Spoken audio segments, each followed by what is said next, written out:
ये किसका सिंबल है? अब देखो तशदीद किसे कहते हैं, पहले समझो। जो ऐसा निशान रहता है उसे क्या कहते हैं? तशदीद। और जिसके ऊपर ये रहता है उसको क्या कहते हैं? मुशद्दद। क्या कहते हैं? मुशद्दद। अब मुशद्दद को पढ़ेंगे कैसे?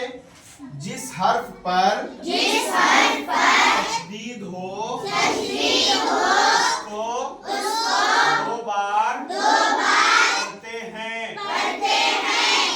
एक बार पिछले हर्फ से मिलाकर और एक बार खुद उसे जैसे। देखो बा के ऊपर तशदीद है, इसको कैसे पढ़ेंगे? एक बार पिछले हर्फ से मिलाएंगे। हमजा बा जबर क्या बना? पहले इस हमजा को मिलाए बा से, फिर बा को अलग से पढ़े। वही कह रहे हैं, एक बार पिछले हर्फ से मिलाएंगे, एक बार खुद उसको पढ़ेंगे। हमजा बा जबर अब, बा जबर बा। तशदीद की आवाज में एक किस्म की सख्ती होती है। जैसे सिंपल अगर पढ़ना हो अबा तो सिंपली हो जाता है ना अबा, लेकिन अब बोलना है अब्बा तो सख्ती आ रही कि नहीं, ताकत लग रही कि नहीं? वही बोल रहे हैं, जिस हर्फ पे तशदीद हो वहां जब पढ़ेंगे तो सख्ती आएगी मुंह में। फिर कह रहे हैं नून और मीम पर तशदीद हो तो गुन्ना होगा।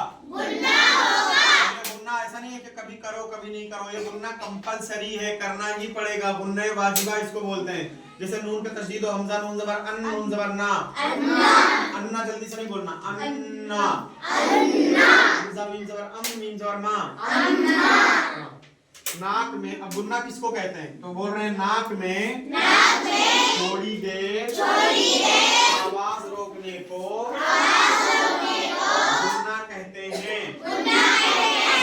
अच्छा गुन्ना कितनी देर तक होना चाहिए? तो कह रहे हैं गुन्ना की मिकदार अलिफ के बराबर है। हमजा नून जबर अन, नून जबर ना।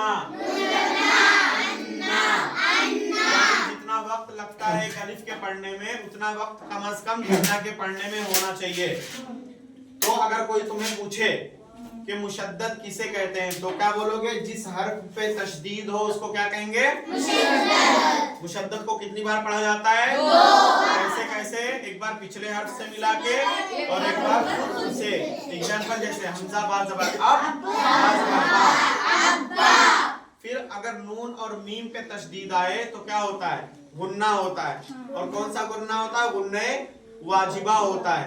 अब कोई पूछे गुन्ना किसे कहते हैं तो थोड़ी देर नाक में आवाज रोकने को क्या कहते हैं? गुन्ना। उसकी मिकदार कितनी है? यानी जितना एक अलिफ के पढ़ने में वक्त लगता है उतना गुन्ना के पढ़ने में भी वक्त लगेगा। फिर तशदीद के पढ़ने में क्या होता है? एक किस्म की सख्ती होती है। यानी सिंपल अगर जबर जेर पेश या खड़ा जबर खड़ी जेर उल्टा पेश पढ़ना हो तो जल्द हो जाएगा आसानी से, लेकिन अगर तशदीद लगी हो तो सख्ती आती है, ताकत लगती है। जैसे बताया हमजा बा जबर अब, बा जबर बा। अब्बा बोल रहे हो तो होंठ पे दबाव पड़ रहा है कि नहीं पड़ रहा है?